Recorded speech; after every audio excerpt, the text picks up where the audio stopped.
Polis Melaka menahan seorang suspek lelaki yang dipercayai terlibat dalam kes cubaan samun seorang suri rumah sehingga ia tular sejak semalam.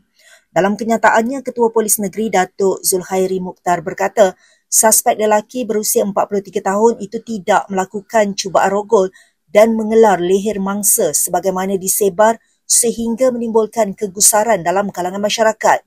Beliau memaklumkan pihaknya menerima laporan daripada suri rumah berusia 26 tahun yang cuba disamun suspek sama yang tidak dikenali di kediamannya di Taman Kasturi Semabuk, Melaka pada 24 April lalu. Susulan itu, pasukan polis dari Cawangan Siasatan Khas D9, bahagian Siasatan Jenayah Ibu Pejabat Polis Daerah IPD Melaka Tengah berjaya menahan suspek di sebuah rumah di Kampung Moten, Melaka jam 7 petang semalam. Menurutnya, polis turut merampas sepersalinan pakaian yang dipakai semasa kejadian dan semakan mendapati lelaki terbabit mempunyai 4 rekod jenayah serta 3 kesalahan dadah lampau.